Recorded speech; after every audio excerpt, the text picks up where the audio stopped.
बिस्मिल्लाहिर्रहमानिर्रहीम। अस्सलाम वालेकुम। क्लास 10th हम लोग चैप्टर नंबर 10 की एक्सरसाइज सॉल्व कर रहे थे, ठीक है, न्यूमेरिकल क्वेश्चंस। तो ऑलमोस्ट हमारे 4 न्यूमेरिकल कंप्लीट हो चुके थे लास्ट टाइम। आज हम लोग अपने न्यूमेरिकल नंबर 5 से स्टार्ट लेंगे, ठीक है। तो क्वेश्चन नंबर 5 क्या है? Water waves with wavelength 2.8 metre produced in a ripple tank traveled with a speed of 3.80 meter per second. What is the frequency of the straight vibrator that produced them? Water waves जिनकी wavelength कितनी है 2.8 metre है, ripple tank में produce हो रही हैं और travelling speed उनकी है 3.80 मीटर पर सेकेंड। हमने क्या फाइंड करने हैं? फ्रीक्वेंसी फाइंड करने हैं। फ्रीक्वेंसी को फाइंड करना है, ठीक है, जिसकी वजह से ये वेव्स प्रोड्यूस्ड हो रही हैं।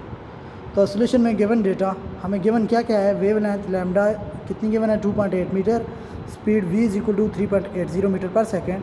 टू फाइंड क्या करना है? Frequency small f is equal to question mark. तो कैलकुलेशन में बाय यूनिवर्सल वेव इक्वेशन क्या है? v is equal to f lambda. हमने यहाँ पे क्या चीज़ फाइंड करनी है? फ्रीक्वेंसी फाइंड करनी है। तो dividing lambda on both sides, frequency को आइसोलेट करने के लिए लैम्डा को क्या करेंगे? दोनों साइड्स पे डिवाइड कर देंगे। तो फाइनल रिलेशन क्या बनेगा? f is equal to v by lambda. Putting the values, v की value 3.80 metre per second divided by 2.8 metre. जब इसको डिवाइड करेंगे तो आंसर बन जाएगा 1.357 हर्ट्ज़। तो राउंड ऑफ करेंगे तो 1.4, फ्रीक्वेंसी की वैल्यू आ गई 1.4 हर्ट्ज़, ठीक है। Question number 6, the distance between successive crest in a series of water waves is 4.0 metre and the crust travels 9.0 meter in 4.5 second. What is the frequency of the waves? तो इसकी almost जो wavelength दी हुई है यहाँ पे, उसने wavelength term use नहीं की, उसने ये बोला है कि डिस्टेंस बिटवीन सक्सेसिव क्रस्ट, ठीक है। तो टू क्रस्ट के दरमियान जो डिस्टेंस होता है उसको हम लोग क्या कहते हैं? वेवलेंथ। तो हम लोग इससे डेटा लिखेंगे, given data wavelength lambda is equal to 4.0 metre, ठीक है, and distance travelled by the crest S is equal to 9.0 metre, time taken 4.5 second. Find हमने क्या करना है? वेव स्पीड एंड फ्रीक्वेंसी, ठीक है, wave speed v and frequency. Calculation by universal wave equation v is equal to f lambda, ठीक है। तो frequency को फाइंड करने के लिए क्या करेंगे? लैम्डा को दोनों साइड्स पे डिवाइड कर देंगे। तो फ्रीक्वेंसी के लिए रिलेशन आएगा f is equal to v by lambda, that is equation 1। इसको इक्वेशन 1 का नाम हमने इसलिए दिया कि यहाँ पे v भी हमें अननोन है। सबसे पहले v फाइंड करेंगे तो बाद में फ्रीक्वेंसी फाइंड कर सकेंगे। तो but first we have to calculate the wave speed. Speed किसकी इक्वल होती है? डिस्टेंस ट्रेवल पर टाइम, ठीक है। Rate of change of distance is called speed. तो उस रिलेशन से हम लोग वेव स्पीड फाइंड करेंगे। तो v is equal to S by T. S की value 9 metre divide by T 4.5 second, ये बनता है 2 मीटर पर सेकेंड, ठीक है। स्पीड की वैल्यू हमारे पास क्या आ गई? 2 metre per second. Now putting values in 1। अब v की वैल्यू क्वेश्चन 1 में पुट करेंगे तो f is equal to 2 metre per second divided by wavelength की वैल्यू है 4.0 मीटर। तो जब हम लोग इसको डिवाइड करेंगे तो आंसर क्या बन जाएगा? 0.5 hertz. Frequency is 0.5 hertz. Next question, question number 7, station broadcast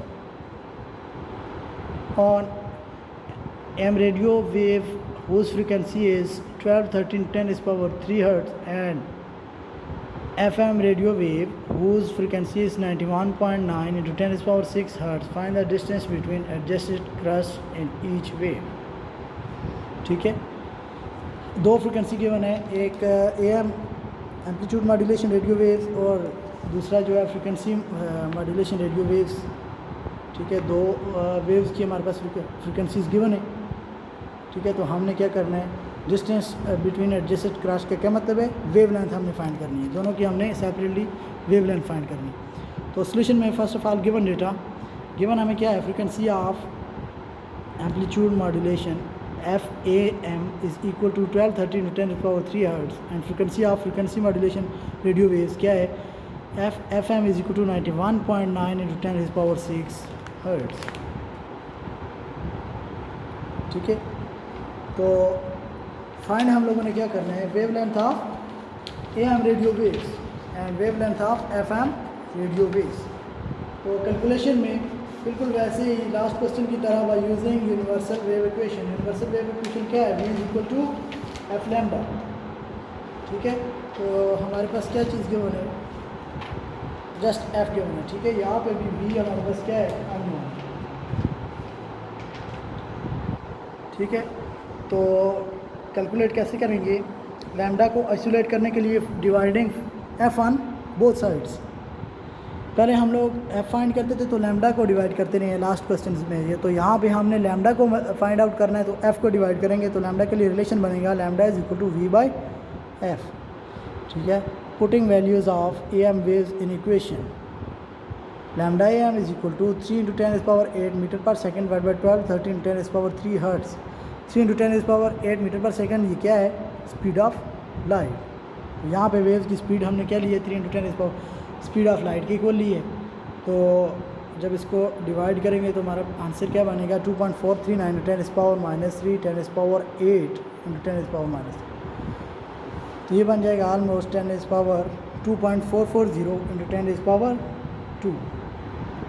ठीक है, जब हम इसको कैलकुलेट करेंगे तो ये आंसर बनता है 2.440 × 10⁻²। तो जब हम डेसिमल पॉइंट को मूव करवाएंगे,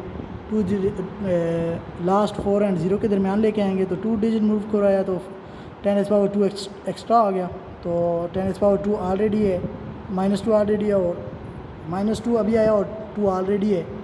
ठीक है, तो इनको बेसिस सेम पावर ऐड करेंगे तो 2 - 2 0 हो जाएगा, 10⁻01। तो यहाँ पे सिंपल आंसर क्या बचेगा, lambda AM is equal to 244 metre.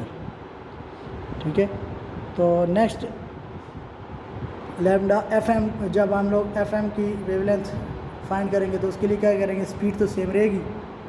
ठीक है, लेकिन फ्रीक्वेंसी उनकी चेंज है, क्या है, 91.9 × 10⁻6 हर्ट्ज़। तो जब इसको कैलकुलेट करेंगे तो ये आता है 0.0326 × 10⁸ × 10⁻6 को ऊपर लेके जाएंगे -6, तो base same power add 8 - 6 is 2। तो जब हम 2 को यहाँ पे एक्चुअली 2 को ख़त्म करना चाहते हैं तो क्या करेंगे, अपने डेसिमल प्लेसेस को फर्स्ट 2 सिग्निफिकेंट फिगर्स के दरमियान लेके आएंगे, 3 और 2 के दरमियान 2 डिजिट मूव करवाया, लेफ़्ट टू राइट करवाया तो -2 आ गया। ठीक है, तो 10⁻+2 ऑलरेडी है, 10⁻−2 अभी आ गया, तो बेस सेम पावर्स ऐड करेंगे, 2 - 2 0, 10⁻0 इज़ 1। तो सिंपल आंसर क्या बचेगा, lambda FM is equal to 3.26 metre. Wavelength amplitude modulation radio waves की वेवलेंथ क्या आ गई, 3.26 मीटर। ठीक है, तो ये थे हमारे पास प्रॉब्लम्स चैप्टर नंबर 10 के। तो ऑलमोस्ट 7 प्रॉब्लम्स हम लोगों ने क्लियर कर चुके हैं। ठीक है, चैप्टर नंबर फर्स्ट ऑलमोस्ट हमारे पास कंप्लीट हो चुके हैं। ठीक है, तो बाकी जो रहते हैं इसके मल्टीपल चॉइस क्वेश्चन, इसकी असाइनमेंट्स, वो हम लोग कुछ आप लोगों ने खुद किए हैं। ठीक है, और बाकी जो रहती हैं जो आप लोगों से नहीं हो सकती वो मैं आपको करवा दूंगा, और हमारा चैप्टर नंबर 10 ऑलमोस्ट कंप्लीट हो जाएगा।